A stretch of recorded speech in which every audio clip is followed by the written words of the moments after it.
Un président français de la 5e République n'a jamais été aussi affaibli, aussi isolé, aussi faible, aussi démonté, démembré, désossé que Macron.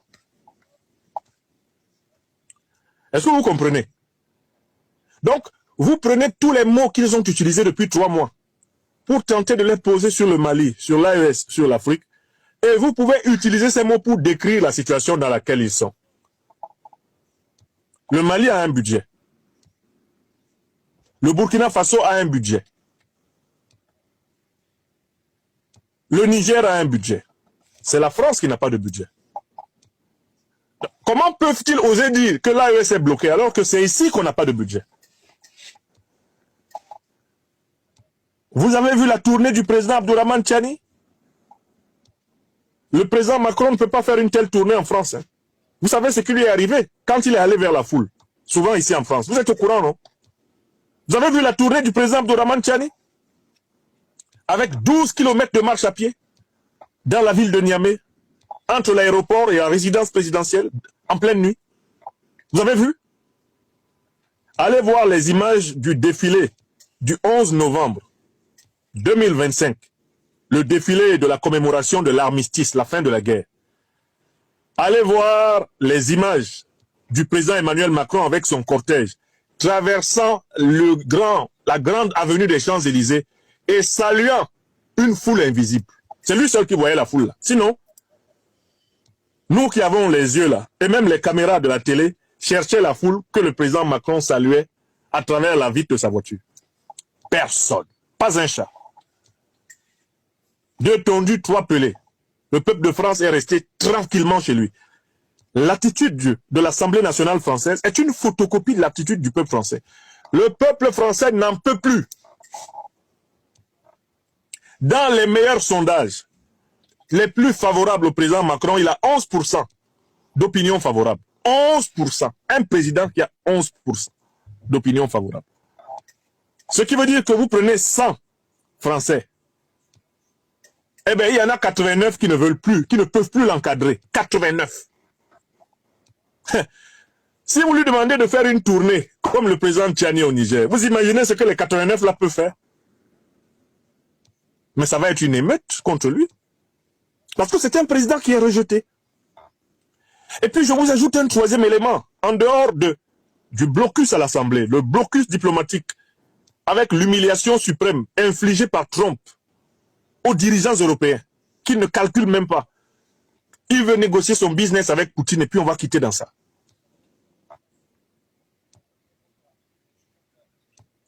Mais rendez-vous compte qu'il va falloir pour lui revenir ici, précisément en France, et envisager comment traverser cette fin d'année et l'année prochaine.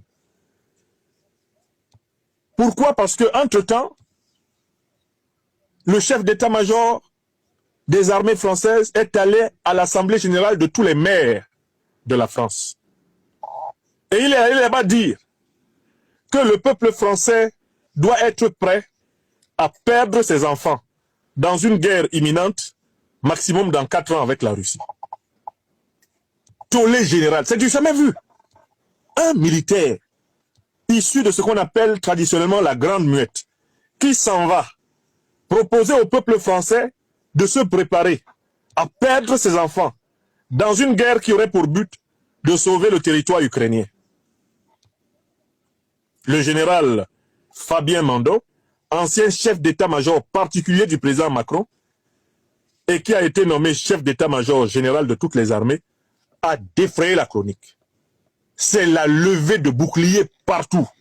Les Français disent qu'il est hors de question qu'ils donnent leurs enfants à mourir pour défendre l'Ukraine. Il est hors de question qu'ils acceptent qu'on amène leurs enfants au sacrifice pour rétablir l'autorité d'Ursula von Leyen, prolonger la carrière de Macron ou satisfaire ce qu'on appelle le deep state américain. Donc, le président Emmanuel Macron est sous blocus à 3 niveaux. Blocus au Parlement, il est bloqué. Blocus sur le plan de la diplomatie internationale, il est bloqué. Mais là, il commence à être complètement bloqué et verrouillé auprès du peuple français. Parce que les maires, vous le savez, les maires sont les administrateurs de proximité. Le maire est, de tous les administrateurs, eh bien, ici en France et un peu partout d'ailleurs, celui qui est le plus proche des populations. Quand vous venez effrayer l'Assemblée générale des maires, vous commettez une bévue et une bavure absolue, parce que ce que vous dites devant les maires a une répercussion extrêmement large, puissante dans la population. Au point que maintenant, le peuple français se dit, mais ce gouvernement pratique le culte de Moloch, le sacrifice des enfants. C'était un gouvernement molokite, au sens du symbolisme biblique de l'infanticide. Comment un chef d'état-major peut parler aussi légèrement de la vie de nos enfants? De quel droit il vient nous demander de nous préparer et d'organiser des deuils? De quel droit? Pourquoi veulent-ils installer une ambiance de morbidité à l'intérieur de la France? Soyez attentifs à ce qu'a dit par exemple l'ancienne candidate à la présidence de la République française, Ségolène Royal, pendant très longtemps députée des Deux-Sèvres et compagne dans une autre vie de l'ancien président de la République, François Hollande. Elle a dit que manifestement, ce projet de sacrifier les enfants français est l'expression de la volonté inconsciente de Macron de créer une situation exceptionnelle pour confisquer le pouvoir. Lui, avec Ursula von der Leyen, et ainsi ne pas organiser des élections en 2027. Ça froulaille. On se retrouve ici en France avec un Macron en train de faire les plans que Talon fait au Bénin, que Ouattara fait en Côte d'Ivoire, que Biya Paul fait au Cameroun, les plans habituels des dictateurs de la France-Afrique. C'est ça que Macron fait maintenant en plein jour. Ségolène Royal n'est pas la seule. Allez écouter Nicolas Dupont-Aignan. Lui, il est allé plus loin. Il diagnostique le président de la République, Emmanuel Macron, comme étant fou. Et dit que ses propos ne sont pas une insulte, mais une description. Parce que comment quelqu'un peut amener la France à une confrontation avec la Fédération de Russie en sachant très bien que la France en sortira anéantie? Allez voir les déclarations de Florian Philippot, le leader du mouvement des Patriotes. Il est remonté à bloc contre Macron. Allez voir les déclarations des principaux responsables des partis politiques. Prenez par exemple le leader de la France insoumise, Jean-Luc Mélenchon, qui a clairement dit « Nous ne voulons pas de guerre. Il est hors de question qu'on aille dans une guerre pour faire plaisir à Macron et à Ursula von der Leyen. Hors de question que nous sacrifions nos enfants. »